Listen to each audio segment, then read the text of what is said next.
Le lien traumatique te retient même après que tu es parti, même quand tu as fait tes valises, même quand tu as changé de numéro, même quand tu as juré de ne plus jamais revenir.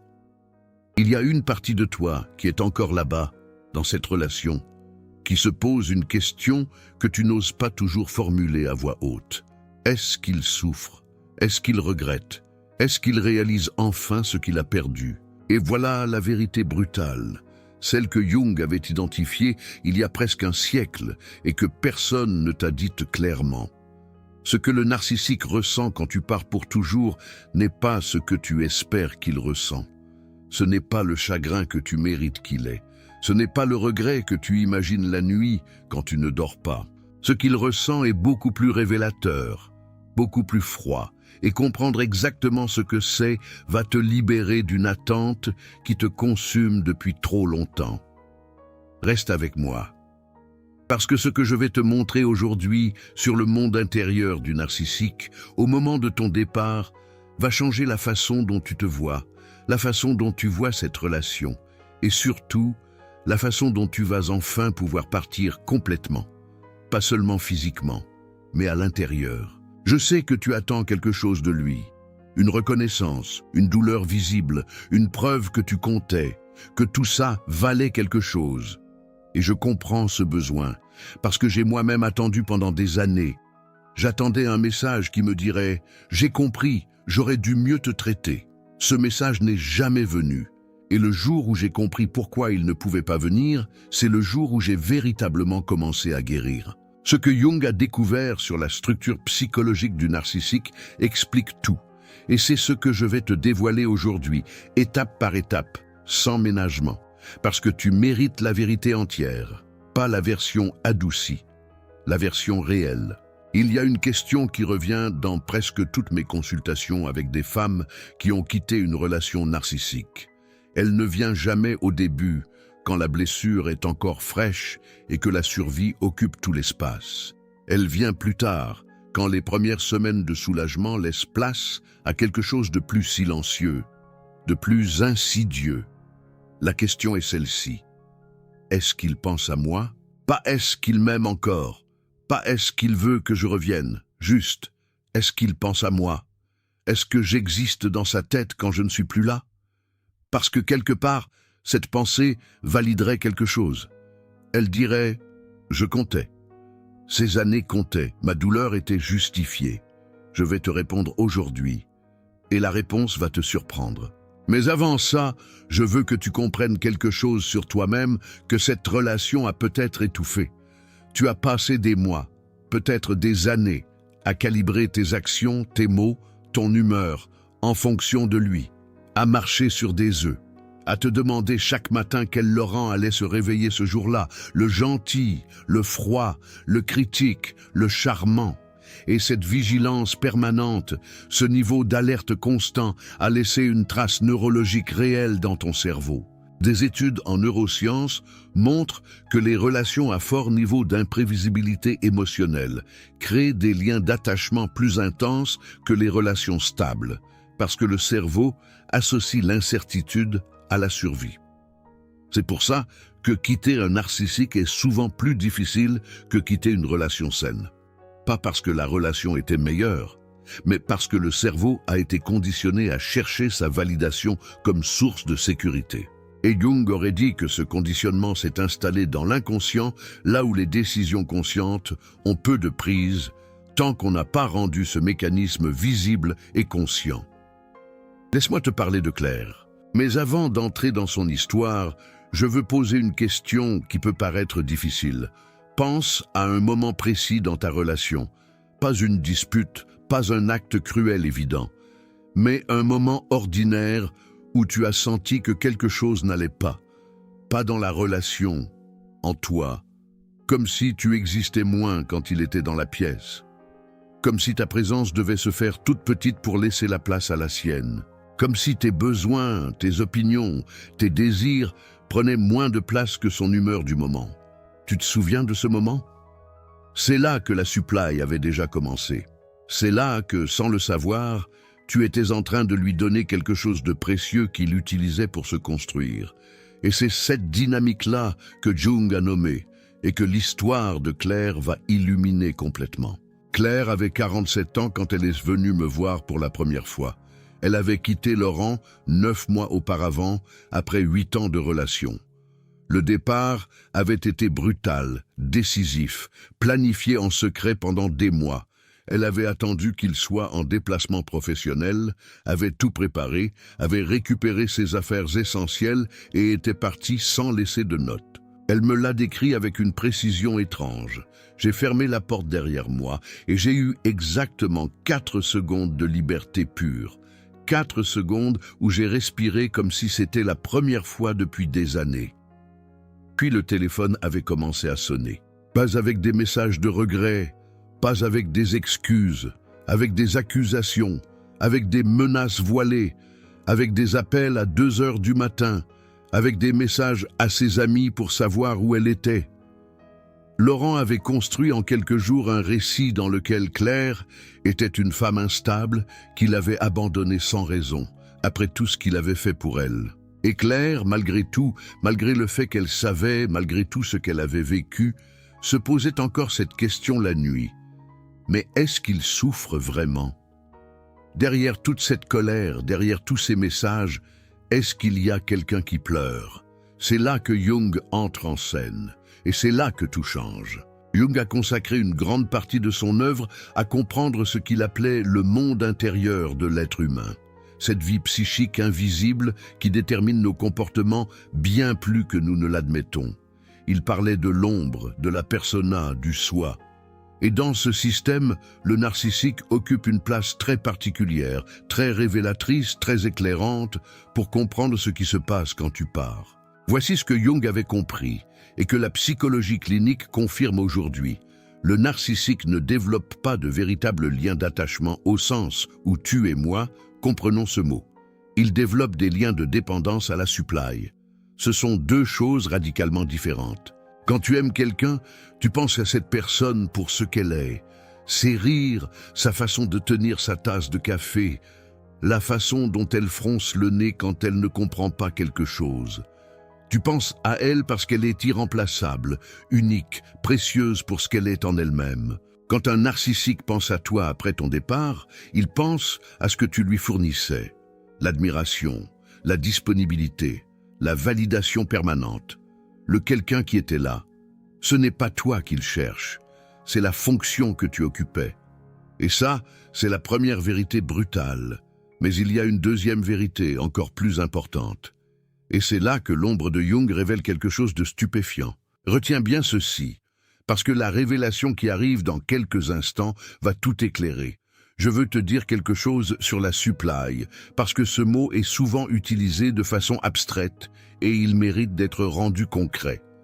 La supply narcissique, ce n'est pas seulement l'admiration, ce sont toutes les réactions émotionnelles que tu lui donnais. Ta joie quand il était généreux, supply positive. Ta tristesse quand il te blessait, supply négative. Ta colère quand tu explosais après trop longtemps, supply. Même tes larmes étaient de la supply, même tes tentatives de le raisonner, même tes silences chargés, tout ce que tu faisais qui démontrait qu'il avait un effet sur toi lui prouvait qu'il existait, qu'il était puissant, qu'il comptait. C'est pour ça que le narcissique préfère souvent ta douleur à ton indifférence. La douleur, c'est encore de la supply. L'indifférence, c'est le vide. Et le vide, pour lui, c'est la mort psychologique. Maintenant que tu comprends ça, tu comprends aussi pourquoi il a redoublé d'intensité quand tu as commencé à t'éloigner. Il ne cherchait pas à te récupérer par amour. Il cherchait à rouvrir le robinet. La psychologie moderne a un nom pour ce que ressent le narcissique quand une source de supply importante disparaît, la blessure narcissique. C'est une douleur réelle, intense, incontrôlable. Mais ce n'est pas un chagrin d'amour, c'est quelque chose de fondamentalement différent, et la distinction est capitale pour ta guérison. Heinz Kohut, qui a consacré sa vie à l'étude du narcissisme, décrivait la blessure narcissique comme une attaque contre le moi grandiose. Quand tu pars, quand tu décides de ne plus être là, tu ne blesses pas son cœur. Tu attaques son image de lui-même. Tu lui dis, par ton départ, quelque chose qu'il ne peut pas entendre. Tu n'es pas suffisant pour que je reste. Et ça, pour un narcissique, est bien plus douloureux que la perte d'une personne aimée. Parce que ce qu'il a construit pendant toute sa vie, c'est une armure contre exactement cette réalité. L'armure de la grandiosité, l'armure de la domination, l'armure du quelqu'un qui ne peut pas être abandonné. Et ton départ perfore cette armure. Mais voici ce que j'observe cliniquement, et ce que Jung avait pressenti dans ses travaux sur la persona. La douleur du narcissique après ton départ n'est pas tournée vers toi. Elle est tournée vers lui-même. Il ne se demande pas « qu'est-ce qu'elle ressent ?» Il se demande « qu'est-ce que les autres vont penser ?» Comment je me sors de ça sans perdre la face? Qui est responsable de ce qui m'arrive? Parce que ce ne peut pas être moi. Voilà ce que j'observe chez la quasi-totalité des narcissiques dans les semaines qui suivent un départ. La réaction traverse en général 4 phases très prévisibles. La première est la négation. Il minimise, il raconte à son entourage que c'est lui qui voulait que ça se termine de toute façon, qu'il était prêt à passer à autre chose, que tu lui as rendu service. C'est sa façon de protéger son image grandiose contre l'humiliation d'avoir été quitté. La deuxième phase est la fureur. Les messages, les appels, les tentatives de te contrôler à distance, les accusations. Cette fureur n'est pas de l'amour déguisé. C'est la rage narcissique dont j'ai parlé dans une vidéo précédente. Cette réaction à la blessure de l'ego, pas au chagrin du cœur. La troisième phase est la campagne de réputation. Il parle à tes proches, construit un récit, tente de te décrédibiliser avant que tu ne le fasses. Et la quatrième, la plus révélatrice de toutes, la recherche immédiate d'un remplaçant. Pas parce qu'il t'a oublié facilement, mais parce qu'il ne peut pas rester seul avec lui-même. Claire m'a dit quelque chose qui résume parfaitement ça. Elle m'a dit « Pendant les semaines qui ont suivi mon départ, Laurent m'a envoyé des messages qui parlèrent de lui à 80%, de sa douleur à lui, de son injustice à lui, de ce qu'il avait sacrifié. Il n'a pas une seule fois demandé comment j'allais. Pas une. » C'est exactement ça. La douleur du narcissique est une douleur narcissique. Elle est centrée sur lui, pas sur toi. Et pourtant, tu attends qu'il pense à toi, qu'il réalise ce qu'il a perdu. Et c'est ce besoin d'attente, ce lien traumatique invisible, qui te maintient attaché à quelqu'un que tu as physiquement quitté. Tu penses que sa souffrance validerait ta décision.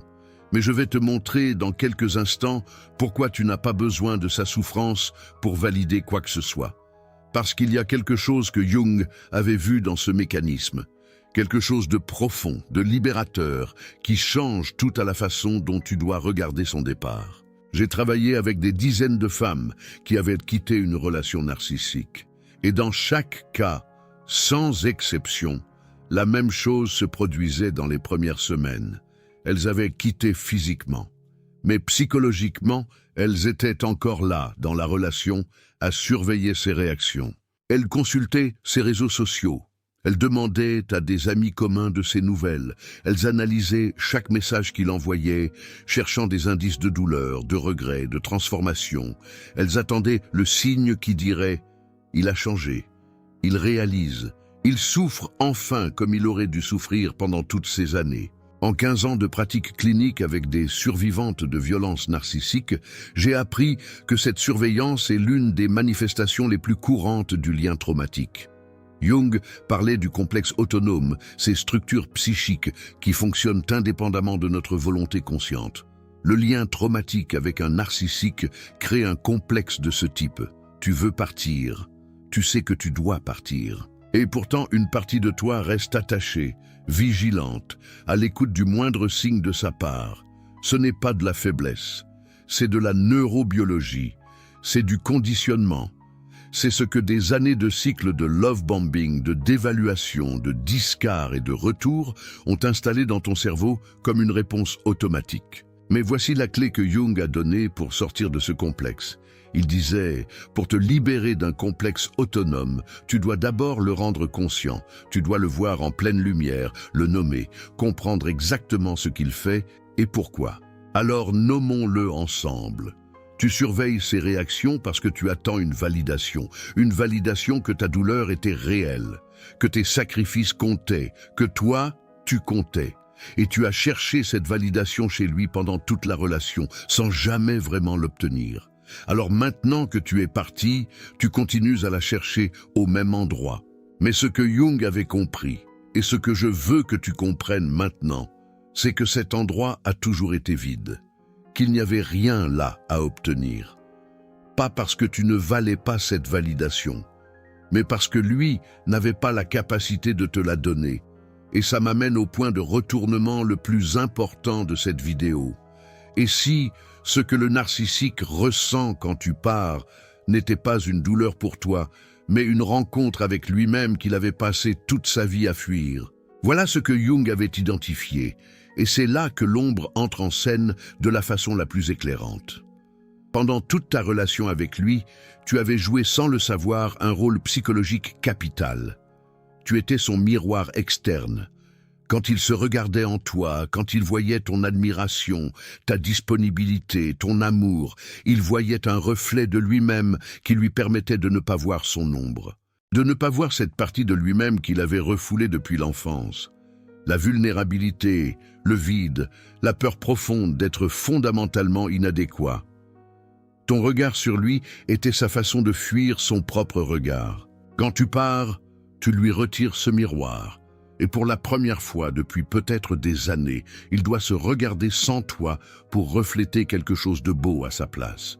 Et ce qu'il voit, quand il n'y a plus ton regard pour embellir le reflet, c'est exactement ce que Jung appelait l'ombre, tout ce qu'il a nié, refoulé, rejeté de lui-même. Ce n'est pas une rencontre agréable, c'est une rencontre terrifiante. Et c'est pour ça que sa réaction à ton départ ressemble rarement à du chagrin. Elle ressemble à de la rage, à de la fuite, à de l'agitation, à la recherche immédiate d'un nouveau miroir, d'une nouvelle personne qui va refléter à nouveau quelque chose de supportable. Voilà la vérité brutale. Ce qu'il ressent quand tu pars pour toujours, ce n'est pas le deuil d'une relation, c'est la panique d'un être qui se retrouve seul face à son ombre. Et sa façon de gérer cette panique, ce n'est pas de chercher à te retrouver pour ce que tu es. C'est de chercher à remplir le vide le plus vite possible. Claire l'a vu.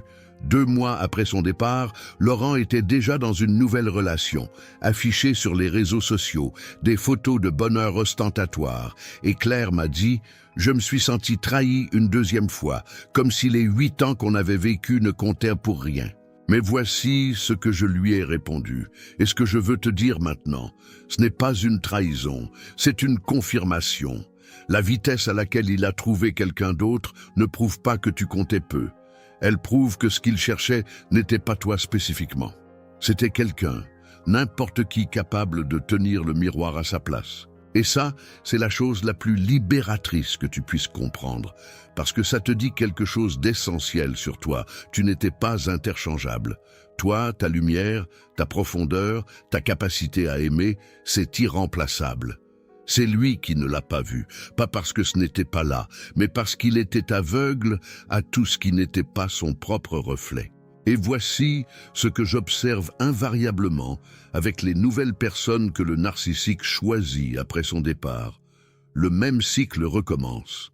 Les premiers mois sont intenses, magnifiques, presque irréels, le love bombing que tu connais bien. Puis, progressivement, la dévaluation s'installe. La nouvelle personne commence à supplier, à marcher sur des œufs, à adapter sa vie entière à ses humeurs, parce que le narcissique n'a pas changé. Il n'avait pas à changer. Il t'a remplacé par quelqu'un qui ne sait pas encore. Et cette nouvelle personne va traverser exactement ce que tu as traversé, jusqu'au moment où elle aussi partira, ou sera jetée, et où lui cherchera à nouveau un autre miroir. Le cycle est infini pour lui, tant qu'il n'a pas fait le travail d'individuation que Jung décrivait, ce travail douloureux de rencontre avec sa propre ombre. Et la grande majorité des narcissiques ne font jamais ce travail, pas parce qu'ils ne pourraient pas, mais parce qu'ils n'en voient pas la nécessité tant qu'il y a quelqu'un pour tenir le miroir à leur place. Tu viens de comprendre quelque chose que très peu de femmes comprennent de leur vivant dans cette relation. Tu viens de voir exactement comment fonctionne la psyché du narcissique au moment du départ. Et cette compréhension est un outil de libération. Ces vérités sur le narcissisme, Jung les avait tracées dans ses cahiers il y a presque un siècle. Et pourtant, elles restent peu connues, peu diffusées, parce qu'elles remettent en question des récits culturels très confortables sur l'amour, sur la guérison, sur la responsabilité dans les relations. Continuer à partager cette chaîne, c'est permettre à d'autres femmes d'accéder à ces outils. Si cette vidéo t'a apporté quelque chose aujourd'hui, si elle a mis des mots sur une douleur que tu portais seule depuis trop longtemps, le super thanks là en bas est ta façon de dire « Ces vérités doivent continuer à exister ». Tu n'es pas seulement spectatrice de ce travail, tu en es la gardienne, et chaque soutien permet à une autre âme de trouver son chemin vers la lumière. Maintenant, je veux te donner quelque chose de concret. Je veux te donner ce que j'appelle la permission que personne ne t'a encore donnée. Je te donne la permission de partir sans jamais savoir exactement ce qu'il a ressenti.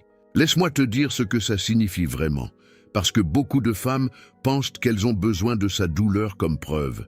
Elles pensent, si je sais qu'il souffre, alors ça valide ma décision. Ça valide mes années de souffrance à moi. Ça dit que ce n'était pas rien. Mais cette logique te piège dans une dépendance à lui-même après ton départ. Tant que tu as besoin de sa douleur pour valider la tienne, tu restes lié à lui émotionnellement. Tu continues à lui donner du pouvoir sur ta guérison.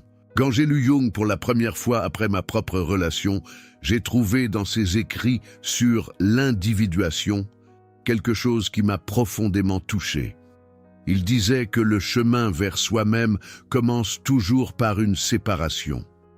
Une séparation d'avec ce qui nous définissait de l'extérieur.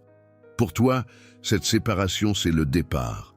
Ce départ physique qui doit maintenant devenir un départ intérieur. Et ce départ intérieur passe par la libération de l'attente de sa douleur, l'attente de sa reconnaissance, l'attente de la validation qu'il n'a jamais su te donner et qu'il ne te donnera probablement jamais. La permission que je te donne aujourd'hui, c'est celle-ci. Ta douleur était réelle indépendamment de la sienne. Tes sacrifices comptaient indépendamment du fait qu'ils les reconnaissent ou non. Ce que tu as vécu était réel, était injuste, était douloureux, sans que tu aies besoin qu'ils le confirment jamais. Jung disait que la vérité psychologique n'a pas besoin d'un témoin extérieur pour exister. Elle existe parce qu'elle a été vécue. Ce que tu as traversé a existé. Ce que tu as ressenti a existé. Et aucun déni de sa part, aucune nouvelle relation qui arrive trop vite, aucune absence de chagrin visible de sa part ne peut effacer ce qui a été vécu. Claire a mis plusieurs mois à intégrer cette permission.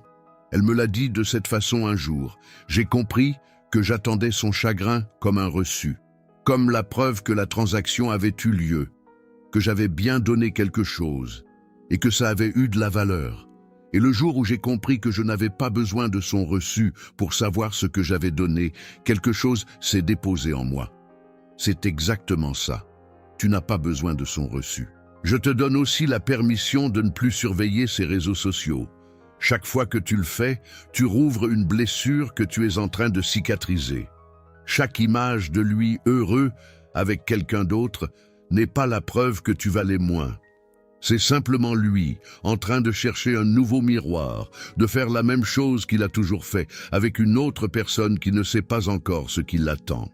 Et je te donne la permission de ne pas avoir de réponse définitive à la question « Est-ce qu'il a vraiment souffert ?» Tu ne sauras peut-être jamais, et tu n'as pas besoin de savoir pour guérir. Il y a quelque chose que j'ai vu faire à des dizaines de femmes, et que je veux nommer directement parce que c'est courant et parce que ça fait beaucoup de mal. Certaines, après avoir quitté le narcissique, lui envoient un dernier message, pas pour renouer, mais pour lui dire l'impact de ce qu'il a fait, pour que ce soit dit, pour que ce soit entendu, pour que quelqu'un d'autre que soi sache ce qui s'est passé. Je comprends ce besoin profondément. C'est le besoin d'être témoigné. Mais voici ce qui arrive presque toujours. Soit il ne répond pas, soit il retourne le message contre toi. soit il l'utilise comme preuve de ton instabilité auprès de son entourage. Parce qu'il ne peut pas recevoir ce que tu dis, pas parce que tu te trompes, mais parce que recevoir ce que tu dis exigerait qu'il regarde son ombre en face. Et il n'est pas prêt pour ça. Peut-être qu'il ne le sera jamais. Alors ce témoin que tu cherches, il ne peut pas être lui. Ce témoin, c'est toi. Et c'est nous, ici, dans cet espace. Ce que Jung a compris, c'est que la guérison psychologique ne dépend pas de la reconnaissance de l'autre. Elle dépend du travail que tu fais sur toi-même, de la lumière que tu portes vers ton propre intérieur, de ce processus d'individuation qui te ramène vers toi-même plutôt que vers lui. Je veux te parler d'un outil concret que Jung n'a pas nommé en ces termes, mais que sa psychologie de l'individuation implique directement. Le contact zéro. Pas comme une punition pour lui, pas comme une stratégie pour le rendre jaloux, mais comme un espace de protection pour toi. Chaque fois que tu consultes ses réseaux sociaux, chaque fois que tu envoies un message, chaque fois que tu demandes de ses nouvelles à des amis communs, tu interromps ton propre processus d'individuation. Tu te reconnectes au système qui te définissait par rapport à lui. Et le cerveau, qui cherche la familiarité même douloureuse, utilise chaque point de contact pour réactiver le lien traumatique. Le contact zéro, c'est donner à ton cerveau le temps et l'espace pour se recalibrer, pour apprendre à chercher la validation à l'intérieur plutôt qu'à l'extérieur. Ce n'est pas de la froideur, c'est de la neurologie au service de ta guérison. La vérité brutale, au fond, ce n'est pas ce qu'il ressent. C'est ce que toi tu choisis de faire avec ce que tu as vécu. Et le choix de guérir, le choix de partir vraiment, le choix de ne plus attendre sa douleur pour valider la tienne.